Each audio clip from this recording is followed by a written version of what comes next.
بسم اللہ الرحمن الرحیم۔ آج انشاءاللہ العزیز حضرت سیدنا عمر فاروق اعظم رضی اللہ تعالی عنہ کو جو فاروق کا لقب ملا وہ کیسے ملا، اس حوالے سے ہماری گفتگو ہوگی۔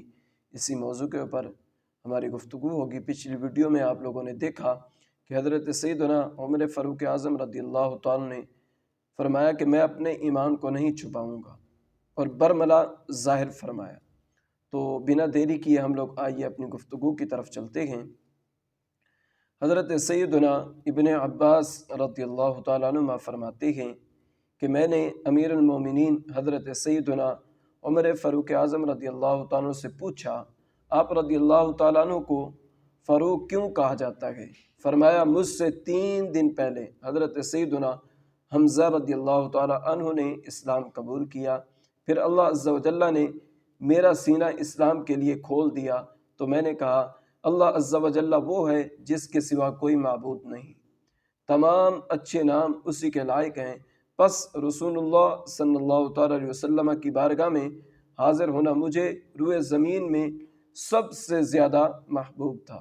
میں نے پوچھا، رسول اللہ صلی اللہ تعالیٰ علیہ وسلم کہاں تشریف فرما گئے؟ میری بہن نے کہا وہ صفا کے پاس دار ارقم میں ہیں۔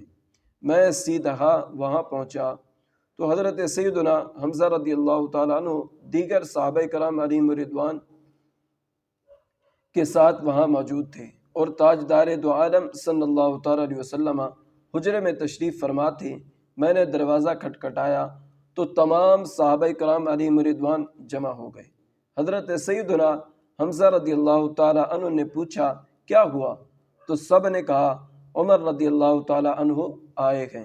یہ سن کر حضور سید عالم نور مجسم صلی اللہ تعالیٰ علیہ وسلم باہر تشریف لائے اور میرے کپڑوں کو کھینچ کر چھوڑ دیا۔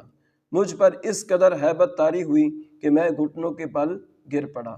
پھر ارشاد فرمایا، اے عمر کیا باز نہیں آؤ گے؟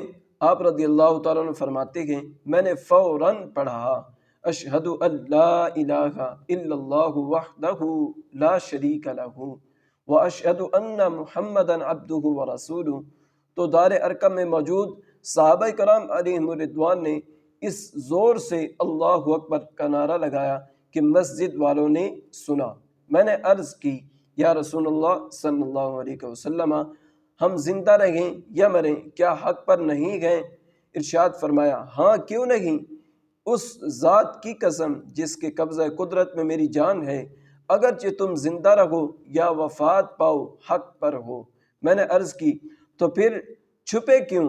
قسم ہے اس ذات کی جس نے آپ صلی اللہ تعالیٰ علیہ وسلم کو حق کے ساتھ مبعوث فرمایا گئے، آپ ضرور نکلیں گے۔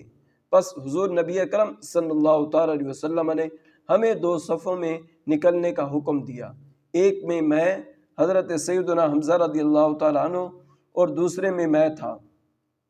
بھیڑ کی وجہ سے ہم آٹے کی طرح پس رہے تھے، یہاں تک کہ ہم مسجد حرام میں داخل ہو گئے۔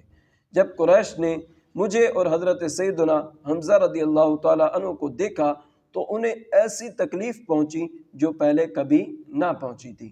پس رسول اللہ صلی اللہ تعالیٰ علیہ وسلم نے اس وجہ سے مجھے فاروق کا لقب دیا، اور اللہ عز و جل نے حق و باطل کے درمیان فرق فرما دیا۔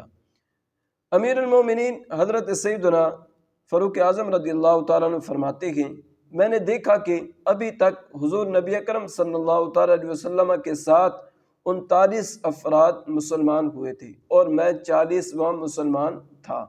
پس اللہ عز و جل نے اپنے دین کو غلبہ عطا فرمایا اور اپنے نبی صلی اللہ تعالیٰ علیہ وسلم کی مدد فرمائی اور اسلام کو عزت بخشی۔ صلو علی الحبیب صلی اللہ تعالی علی محمد